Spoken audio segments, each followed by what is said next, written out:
Hello friends, welcome back to video. நான் உங்கள் Shafique. So இன்றைக்கான வீடியோவில் வந்து பார்த்தீங்கன்னா புதுசாக ஒரு புயல் வந்து உருவாகி இருக்குது. அந்த புயலுடைய பேர் என்ன, அது எங்கே உருவாகிச்சு, எங்கே அந்த புயல் வந்து பார்த்தீங்கன்னா கரையை கடக்க போகுது, இந்த ஒரு புயல்னால தமிழகத்துக்கு ஏதாச்சும் பாதிப்பு ஏற்படுமா, எந்தெந்த இடத்துல தமிழ்நாட்டில் மழை பெய்யும், இது எல்லாத்தை பற்றி தான் இந்த வீடியோவில் நம்ம ஃபுல்லாக பார்க்க போகிறோம்.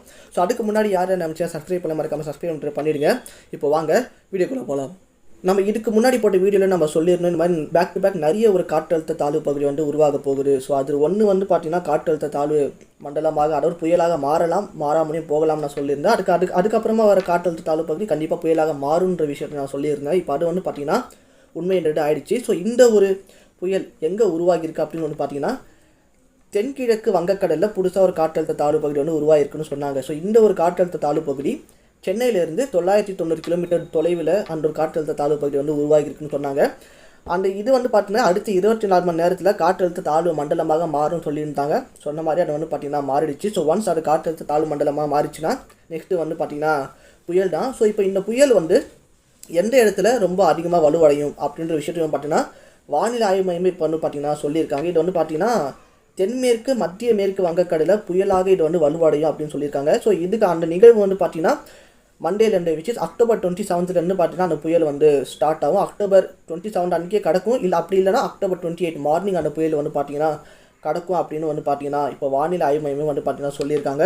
ஸோ எப்போவுமே ஒரு புயல் வரும்போது பார்த்தீங்கன்னா அந்த புயலுக்குன்னு ஒரு பேருன்றது வைப்பாங்க. ஸோ இப்போ நம்மளுக்கு புயல் சொன்னாலும் மைண்டுக்கு ஞாபகம் வருதுன்னு பார்த்தீங்கன்னா வருதாதான். ஸோ எப்படி அந்த ஒரு புயலோட நேம் நம்மளுக்கு இன்னும் ஞாபகம் இருக்கும். ஸோ அந்த மாதிரி எல்லா புயலுக்கும் வந்து பார்த்தா ஒரு பேருன்றது வைப்பாங்க. ஏன்னா பேக் டு பேக் நிறைய புயல் வரதால ஸோ பர்டிகுலர் இந்த புயல் வந்து இவ்வளோ எஃபெக்ட் வந்து ஏற்படுத்தி, இந்த புயலோட ஸ்பீட் வந்து இவ்வளோ இருக்குன்னு பேருன்றது வைப்பாங்க.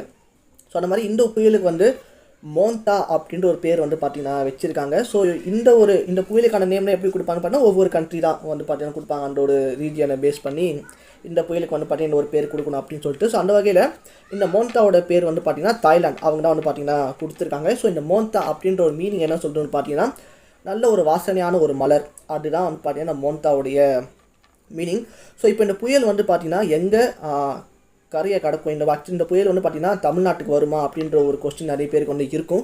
ஸோ இந்த ஒரு புயல் வந்து பார்த்தீங்கன்னா தமிழ்நாட்டுக்கு வராது அப்படின்னு வந்து பார்த்தீங்கன்னா சொல்லியிருக்காங்க. இந்த புயல் வந்து ஆந்திராவை நோக்கி தான் போகுது அப்படின்ற விஷயத்தை வந்து பார்த்தீங்கன்னா சொல்லியிருக்காங்க. ஹோப்ஃபுல்லி அங்கே இருக்கிற மக்கள் வந்து பார்த்தீங்கன்னா ரொம்பவே சேஃபாக இருக்கணும், யாருக்குமே எதுவுமே ஆகக்கூடாதுன்னு சொல்லிட்டு நான் சொல்லிக்கிறேன். ஸோ அந்த ஒரு புயல் எங்கே வந்து பார்த்தீங்கன்னா கரையை கடக்கும் அப்படின்னு சொல்லி பார்த்தீங்கன்னா மச்சிலிப்பட்டினம், விசாகப்பட்டினம் இந்த ரெண்டுத்துக்கு நடுவில் தான் வந்து பார்த்தீங்கன்னா அந்த புயல் வந்து கரையை கடக்கும் அப்படின்ற விஷயத்தையும் வந்து பார்த்தீங்கன்னா சொல்லியிருக்காங்க. இல்லை இன்னொரு ஷாக்கிங்கான ஒரு நியூஸ் என்னென்னா ஆந்திரா பீப்புள்ஸ்க்கு இது வந்து பார்த்தீங்கன்னா புயலாகவே வந்து பார்த்தீங்கன்னா கரையை கடக்காமல் இன்னும் அதிகமாக தீர புயலாக மாறிதான் இது வந்து கரையை கடக்கும் அப்படின்னு பார்த்தீங்கன்னா சொல்லியிருந்தாங்க. ஸோ அப்போ அதோட ஸ்பீடு எந்த அளவுக்கு இருக்குன்னு சொல்லிட்டு வந்து யோசிச்சு பாருங்கள். ஏன்னா ஒரு புயல் சாதாரண புயல் வந்தாலும் பார்த்தீங்கன்னா அவ்வளோ காற்று அடிக்கும். இது ரொம்ப ஒரு தீவிரமான புயலாக மாறும்போது அப்போ அதுக்கான ஸ்பீடு வந்து பார்த்தீங்கன்னா ரொம்ப அதிகமாக தான் இருக்கும். பட் இது ஆந்திராவை நோக்கி போகணும்னு ஜஸ்ட் ஒரு அசம்ஷன் தான் பண்ணியிருக்காங்க. இயற்கையை நம்மளால் ப்ரெடிக்ட் பண்ண முடியாது, என்ன வேணாலும் வந்து பார்த்தீங்கன்னா நடக்கலாம். ஸோ இதனால் தமிழகத்துக்கு டைரெக்டாக பாதிப்பு இருக்கான்னு கேட்டால் அது கிடையாது. பட் இது வந்து ஆந்திரா ஒட்டி இருக்கிறதுனால கண்டிப்பாக இந்த ஒரு சில இடத்துல வந்து பார்த்தீங்கன்னா கனமழை அதிகனமழை பெய்யும்னு வந்து பார்த்தீங்கன்னா சொல்லியிருக்காங்க. விச் இஸ் அந்த October 27 or 28 அப்போ மழை பெய்யும்னு வந்து பார்த்தீங்கன்னா சொல்லியிருக்காங்க. ஸோ இதை பற்றி அமைச்சர் ராமச்சந்திரன் அவர்கிட்ட வந்து கேட்கும்போது அவர் என்ன சொல்லியிருக்காரு அப்படின்னு சொல்லி பார்த்தீங்கன்னா, ஸோ நம்ம இதுக்கு முன்னாடி நம்ம சொல்லியிருந்தோம் இந்த வருஷம் மழை வந்து ரொம்ப அதிகமாக இருக்குன்னு சொல்லிட்டு பார்த்தீங்கன்னா நம்ம இதுக்கு முன்னாடி நம்ம வந்து பார்த்தீங்கன்னா சொல்லியிருந்தோம். அதே தான் வந்து பார்த்தீங்கன்னா அவரும் வந்து சொல்லியிருக்காரு இந்த வருஷம் மழை வந்து ரொம்பவே வந்து பார்த்தீங்கன்னா அதிகமாக இருக்கும். பட் அதுக்கான ப்ரிகாஷன்ஸை நாங்கள் முன்னாடி பண்ணிட்டோம், கவர்மெண்ட் சொன்ன மாதிரி. நான் போன வீடியோ நான் சொல்லியிருப்பேன் இதெல்லாம் அவங்க வந்து பார்த்தீங்கன்னா அரேஞ்ச் பண்ணியிருக்காங்க அப்படின்னு சொல்லிட்டு. ஸோ ஏன்னா நம்ம இப்போதைக்கு அக்டோபர் மிட்டில் தான் இருக்கும். அக்டோபர் மிட்லேயே வந்து பார்த்தீங்கன்னா இந்த அளவுக்கு ஒரு மழை பெய்யும்னு வந்து பார்த்தீங்கன்னா சொல்லியிருக்காங்க. இன்னும் நவம்பர் டிசம்பர் இருக்குது. ஸோ அதனால எல்லாமே வந்து பார்த்தீங்கன்னா ப்ரீ பிளானாக நாங்கள் வந்து இருக்கோம், இடம் வந்து நம்ம பார்த்துக்கலாம் அப்படின்ற ஒரு முடிவோடு வந்து பார்த்தீங்கன்னா இப்போ கவர்மெண்ட் வந்து இருக்காங்க. ஸோ எப்போவுமே இந்த ஒரு மழை பெய்ய ஆரம்பித்தாலே அதிகமாக எப்போயும் நரம்புறது வந்து பார்த்தீங்கன்னா ஏரிகள் தான். ஸோ அந்த வகையில் சென்னை, காஞ்சிபுரம், செங்கல்பட்டு, திருவள்ளூர் இந்த மாதிரி இந்த டிஸ்ட்ரிக்டில் இருக்கிற மொத்தமாக 198 ஏரிகள் வந்து பார்த்தீங்கன்னா நிரம்பி இருக்குது அப்படின்ற நியூஸ் வந்து பார்த்தீங்கன்னா வந்திருக்கு. ஸோ முக்கியமாக செம்பரம்பாக்கம் ஏரியா இருக்கட்டும், புழல் ஏரி, பூண்டி ஏரி, இதெல்லாம் வந்து பார்த்தீங்கன்னா இந்த சென்னை இந்த டிஸ்ட்ரிக்ட்லாம் பார்த்தீங்கன்னா அந்த தண்ணி கொடுக்குற ஒரு ஏரிகள். ஸோ அந்த ஏரி வந்து பார்த்தீங்கன்னா திறந்து விட்டுக்கிட்டே இருக்காங்க கன நீர், அதனால் உபரி நீர் வந்து சேகரிக்கிறதா வந்து சொன்னாங்க. அது வந்து பார்த்திங்கன்னா திறந்து வந்து விட்டுக்கிட்டே இருக்காங்க. ஸோ என்ன தான் அவங்க திறந்து விட்டுக்கிட்டே இருந்தாலும் மழை வந்து அதிகமாக வந்து பார்த்திங்கன்னா பெய்யறதால இன்னொன்று ஏரிகள் வந்து பார்த்திங்கன்னா நிரம்பிட்டு தான் இருக்குது. இதே மாதிரி வந்து பார்த்திங்கன்னா போரூர் ஏரியா இருக்கட்டும், கீழ்கட்டளை ஏரி மாதிரி எல்லாமே வந்து பார்த்திங்கன்னா உபரி நீருக்காக வந்து திறந்து விட்டுட்டு தான் வந்து இருக்காங்க. ஸோ என்னதான் அவங்க வந்து பார்த்திங்கன்னா திறந்து விட்டுட்டே இருந்தாலும் ஸோ மழை பெய்ய அந்த ஏரிகள் வந்து பார்த்திங்கன்னா நிரம்பிட்டு தான் வந்து பார்த்திங்கன்னா இருந்திருக்கு. ஸோ ஹோப்ஃபுல்லி அந்த கரையோரமாக இருக்கிற மக்கள் வந்து பார்த்திங்கன்னா கொஞ்சம் ஜாக்கிரதையாக இருக்கிறது வந்து பார்த்திங்கன்னா நல்லது. அது மட்டும் இல்லாமல் இந்த குற்றால அருவி, ஸோ அதுவும் வந்து பார்த்திங்கன்னா இப்போதைக்கு வந்து பார்த்திங்கன்னா தடைன்றது பண்ணியிருக்காங்க இந்த மழைனால. இன்னும் அந்த 2 நாளில் அதிகமாக மழை பெய்யுன்றதால யாரும் அது சைடு வந்து பார்த்திங்கன்னா போகக்கூடாதுன்னு அப்படின்னு பார்த்தீங்கன்னா அருவியே வந்து பார்த்திங்கன்னா சேதமாயிருக்கு. அந்த அளவுக்கு வந்து பார்த்திங்கன்னா ஒரு காட்டாறு வந்து பார்த்திங்கன்னா அங்கே வந்து அடிச்சிருக்கு.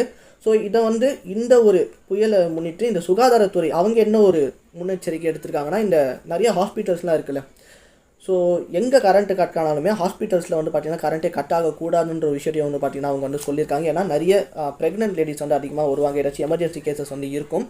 ஸோ இந்த மாதிரி இந்த ப்ரெக்னென்ட் இருக்கிறவங்க அந்த ஒரு டேட் சொல்லியிருந்தாங்கன்னா அதுக்கு முன்னாடி வந்து அட்மிட் ஆகிடுங்க அப்படின்ற விஷயத்தையும் வந்து பார்த்திங்கன்னா சொல்லியிருக்காங்க. ஸோ ஏன்னா அது புயல் வரும்போது வந்து அட்மிட் ஆனால் அது வந்து பெரிய ஒரு ப்ராப்ளம் ஆகிடும், அதுக்கு முன்னாடி வந்து அட்மிட் ஆகிடுங்க அப்படின்ற விஷயத்தை சொல்லியிருக்காங்க. ப்ளஸ் அது மட்டும் இல்லாமல் கரண்ட் மெயினாக இருக்கணும், எல்லா ஹாஸ்பிட்டல்ஸும் 24/7 வந்து பார்த்திங்கன்னா கரண்ட் இருக்கணுன்ற விஷயத்தை வந்து பார்த்திங்கன்னா சொல்லியிருக்காங்க. ஸோ இப்போதைக்கு இந்த மோண்டா புயல்னால தமிழகத்துக்கு இப்போதைக்கு எந்த ஒரு பாதிப்பும் இல்லை டைரெக்டாக.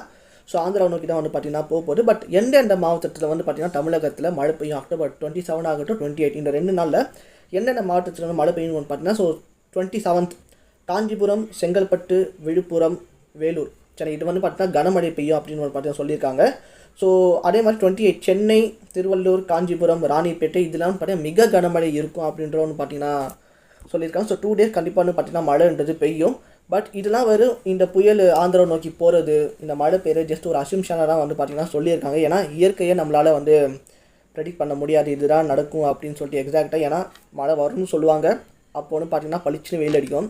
ஸோ மழை வராதுன்னு சொல்லுவாங்க, அன்றைக்கி தான் பார்த்திங்கன்னா மழைன்றது பெய்யும். ஸோ நான் முன்னாடி சொன்ன மாதிரி இது ஆந்திராவை நோக்கி தான் போகும் அப்படின்றது கிடையாது, தமிழகத்தை நோக்கி வரலாம், என்ன வேணால் நடக்கலாம். அதே மாதிரி மழை பெய்யலாம், பெய்யாமலும் வந்து பார்த்திங்கன்னா போகலாம். ஸோ நீங்கள் வந்து பார்த்திங்கன்னா சேஃபாக இருங்க அப்படின்றத நான் சொல்லுவேன். ஏன்னா இதுக்கு முன்னாடி நான் போட்ட வீடியோஸில் சொன்ன மாதிரி தான். ஸோ ரோட்டில் பைக்கில் போக முடியாது, எல்லாம் ஜாக்கிரதையாக வந்து போங்க. இந்த ஒரு டிசம்பர் வரைக்கும் எல்லாருமே வந்து பார்த்திங்கன்னா சேஃபாகன்றது இருங்க. ஸோ முக்கியமாக அந்த பைக்கில் போகிறது பார்த்து போங்க, இல்லைனா பைக்கில் போகிறதே வந்து பார்த்து அவாய்ட் பண்ணி வேறு ஒரு டிரான்ஸ்போர்ட் பிடிச்சி வந்து நீங்கள் ஆஃபீஸ் போகிறதா இருக்குது, எங்கேயாச்சும் போகிறதா இருக்குது வந்து பார்த்திங்கன்னா அதை வந்து நீங்கள் பார்த்துக்கோங்க. வீடியோ முடிச்சுட்டு எடிட் பண்ணலான்னு உட்காரும் போது இன்னொரு நியூஸ் வந்து நான் பார்த்தேன். ஸோ அந்த ஒரு புயல் வந்து பார்த்திங்கன்னா கடந்த 6 மணி நேரத்தில் 7 கிலோமீட்டர் வேகத்தில் அந்த புயல் வந்து பார்த்திங்கன்னா நடந்து வந்துட்டுருக்கு. ஸோ நான் இதுக்கு முன்னாடி சொன்னது சென்னையிலேருந்து 990 கிலோமீட்டர் தூரத்தில் இருக்குதுன்னு சொன்னேன். இப்போ அது வந்து பார்த்திங்கன்னா 950 கிலோமீட்டர் தூரத்தில் வந்து இருக்குது. ஸோ நினச்சிட்டு வந்து பார்த்திங்கன்னா கொஞ்சம் வேகமாக வந்து பார்த்திங்கன்னா புயல் வந்து பார்த்திங்கன்னா நகர்ந்து வந்துட்டுருக்கு. விச் அந்த 40 கிலோமீட்டர் அப்படியே வந்து பார்த்திங்கன்னா கிராஸ் பண்ணியிருந்தது வந்துருச்சு. ஸோ பார்க்கலாம் ஸோ அதோட எஃபெக்ட் எந்த அளவுக்கு இருக்கும் அப்படின்னு சொல்லிட்டு. நீங்கள் சொல்லுங்கள், இந்த ஒரு புயலை பற்றி நீங்கள் என்ன நினைக்கிறீங்க அப்படின்ட்டு கீழே வந்து கமெண்ட்டில் சொல்லுங்கள். சொல்லி இன்னும் பிடிச்சிங்க கேஸ் வீடியோ பிடிச்சா லைக் பண்ணுங்கள், ஷேர் பண்ணுங்கள், கமெண்ட் பண்ணுங்கள். டேக் கேர், பாய்.